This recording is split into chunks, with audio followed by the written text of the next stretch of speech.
రాజకీయ, విద్య, ఉద్యోగపరమైన రిజర్వేషన్ బీసీలకు కల్పించాలని బీసీ సంఘం సంగారెడ్డి జిల్లా అధ్యక్షులు యాదగిరి మీడియాతో మాట్లాడారు. రాజకీయ పార్టీలకు అతీతంగా బీసీ కులస్తులు మన హక్కులను గురించి అందరం సమష్టిగా పోరాడి స్థానిక సంస్థల ఎన్నికల్లో 42% రాజకీయపరమైన పదవులను దక్కించుకోవాలని పిలుపునిచ్చారు. అదేవిధంగా తెలంగాణ రాష్ట్ర ప్రభుత్వం బీసీల యొక్క కులగణన ప్రకారం రిజర్వేషన్ అమలు చేసే విధంగా కార్యాచరణ చేపట్టి అమలయ్యే విధంగా చట్టబద్ధత కల్పించాలని ప్రభుత్వాన్ని కోరారు. వచ్చే ఎన్నికల్లో బీసీల జనాభా ప్రాతిపదికన నిర్వహించే ఎన్నికల్లో అవకాశం కల్పించాలని డిమాండ్ చేశారు.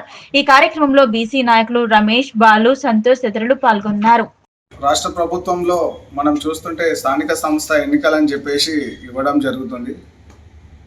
ఈరోజు రేవంత్ రెడ్డి ప్రభుత్వం కాంగ్రెస్ పార్టీ 42% రిజర్వేషన్ బీసీలకు ఇస్తామని చెప్పేసి ఆశ చూపించి ఈరోజు బీసీలను మోసం చేయడం జరుగుతుంది.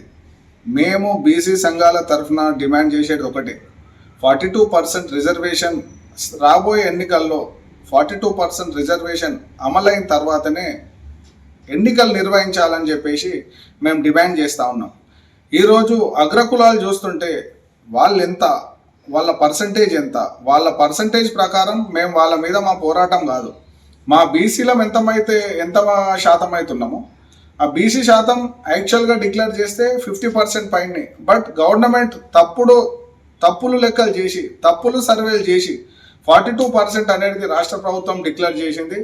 సరే, దానికైనా కూడా మేము సిద్ధంగా ఉన్నాం. కానీ 42% బీసీలను మభ్యపెట్టి ఈరోజు స్థానిక సంస్థ ఎన్నికలు అనేది నిర్వహించడం అనేది రాష్ట్ర ప్రభుత్వం అనేది చాలా తప్పు. వాటిని ఈ ఎలక్షన్లలో రిజర్వేషన్ కంపల్సరీ డిక్లేర్ చేయాలి. లేదంటే కాంగ్రెస్ పార్టీకి కరెక్ట్ గుణపాఠం చెప్తాం. ఈరోజు కాంగ్రెస్ బీజేపీ నాటకాలు ఆడుతున్నది. ఇక్కడ కాంగ్రెస్ మేము చేస్తున్నాము, కానీ సెంట్రల్లోనే వాళ్ళు రెజల్యూషన్ పాస్ చేయడం అనేది జరుగుతలేదు అనేది అంటున్నారు. ఇద్దరు తోడు దొంగలే. ఈరోజు ఏ పార్టీ అయినా బీసీలను మోసం చేసిన పార్టీలే. కాబట్టి ఇప్పుడు గతంలో ఉన్న బీసీలు ఇప్పుడు లేరు. ఈరోజు ఏ పోరాటానికైనా సిద్ధంగా ఉన్నారు. కాబట్టి ఈరోజు బీసీలందరూ ఏకతాటి మీదకి రావాలి. పార్టీలకు అతీతంగా బీసీలందరూ ముందుకు వచ్చేసి మీ హక్కుల కోసం మీరు ధర్నాలు కానీ లేకపోతే దీక్షలు కానీ చేస్తే రాబోయే ఎన్నికల్లో మనమెంతో మనకంత, మన రిజర్వేషన్ శాతం మనకు వస్తుందని చెప్పేసి డిమాండ్ చేయాలి. ఈరోజు అగ్రకులాలు ఈరోజు కార్పొరేషన్ చైర్మన్లు చేస్తుంటే ఈరోజు అదే రేవంత్ రెడ్డి 42% అన్నప్పుడు కార్పొరేషన్ చైర్మన్లను చూస్తే 42% చైర్మన్లు ఎక్కడున్నారు? కాబట్టి చెప్పడం ఒకటి, చేయడం ఒకటి, ఇవన్నీ బంద్ చేసుకొని ప్రభుత్వానికి మేము బీసీ సంఘాల తరఫున హెచ్చరిస్తున్నాం. బీసీ సంఘాలు అందరూ ఒకటై మాత్రం పోరాటం చేస్తే ఏ రాజకీయ పార్టీ కూడా నిలబడేది. కాబట్టి ప్రతి రాజకీయ పార్టీకి మేము కోరేది ఒకటే, 42% రిజర్వేషన్ డిక్లేర్ అయిన తర్వాత ఎన్నికలు పెట్టాలని చెప్పేసి మేము డిమాండ్ చేస్తాం. నేడు స్థానిక ఎలక్షన్లలో సర్పంచ్లను డిక్లేర్ చేస్తామని కాంగ్రెస్ గవర్నమెంట్ ముందుకు వస్తుంది. ముందుగా మీ కాంగ్రెస్ గవర్నమెంట్ కోరేది ఏంటిదంటే బీసీలకు 42%. దానికి కాంగ్రెస్ గవర్నమెంట్ అన్ని దేశంలోని అన్ని పార్టీలు ఒకటికి వచ్చేసి తెలంగాణ ఏమైందంటే రేవంత్ రెడ్డి గారు అక్కడ ఢిల్లీలో ధర్నా చేయడం వల్ల ఏమైందంటే బీజేపీ ప్రభుత్వం ఉన్న నరేంద్ర మోడీ గారు మరియు అమిత్ షా గారు దానికి సానుకూలంగా ఈ మధ్యలో మీరు చూసి ఉంటారు వార్తల్లో బీసీల జలగణన చేస్తాము, అదేవిధంగా బీసీలకు యొక్క సామాజికంగా, ఆర్థికంగా, విద్యాపరంగా, ఉద్యోగపరంగా మేము వాళ్ళకి న్యాయం చేస్తామని చెప్పేసి వాళ్ళు డిక్లేర్ చేయడం జరిగింది. ముఖ్యంగా మేము కోరేది అంటే మా జిల్లా నాయకులు బీసీ సంఘం యాదగిరి అన్న గారు, అదేవిధంగా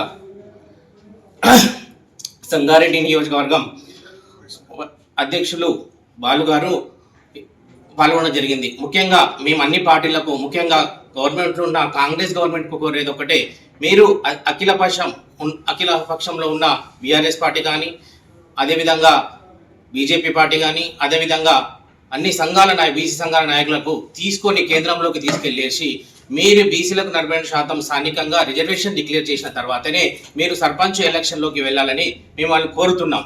ఎందుకంటే ఇప్పటికే గత 10 సంవత్సరాలు అయినా సరే, అంతకుముందు 20 సంవత్సరాలు అయినా సరే బీసీలకు రాజకీయంగా ఏ విధంగా మాకు న్యాయం జరగలేదు.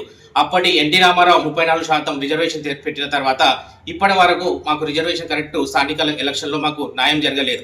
కంపల్సరీ కాంగ్రెస్ గవర్నమెంట్కి మేము కోరేది ఒకటే, మాకు 42% రిజర్వేషన్ పెట్టిన తర్వాతనే స్థానిక ఎలక్షన్లకు వెళ్ళాలి. లేకపోతే అన్ని పార్టీ ఆఫీస్లో బీసీలమంతా ఏకమయ్యి మేము ధర్నాను పిలిపిస్తామని చెప్పి, అది బీజేపీ పార్టీ అయినా సరే, బీఆర్ఎస్ పార్టీ అయినా సరే, కాంగ్రెస్ గవర్నమెంట్ అయినా సరే, మా హక్కులను మేము సాధించుకుంటామని మీ మద్దతు మేము కోరుకుంటున్నాం. మీరు మద్దతు ఇస్తే మేము పల్లకిలు మోయడానికి రెడీ ఉంటాం, కానీ మాకు మద్దతు ఇవ్వకపోతే పెద్ద ఎత్తున ధర్నా చేసి మా హక్కులను సాధించుకుంటామని మేము కోరుకుంటూ ఈ అవకాశం ఇచ్చిన వారికి, యాదగిరి అన్నకు, అదేవిధంగా ప్రెస్ మీడియాకు ధన్యవాదాలు.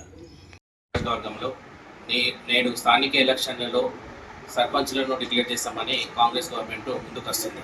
ముందుగా మీ కాంగ్రెస్ గవర్నమెంట్ కోరేది ఏంటిదంటే బీసీలకు 42%, దానికి కాంగ్రెస్ గవర్నమెంట్ అన్ని దేశంలోని అన్ని పార్టీలు ఒకటికి వచ్చేసి తెలంగాణ ఏమైందంటే రేవంత్ రెడ్డి గారు అక్కడ ఢిల్లీలో ధర్నా చేయడం వల్ల ఏమైందంటే బీజేపీ ప్రభుత్వం ఉన్న నరేంద్ర మోడీ గారు మరియు అమిత్ షా గారు దానికి సానుకూలంగా ఈ మధ్యలో మీరు చూసి ఉంటారు వార్తల్లో బీసీల జలగణన చేస్తాము.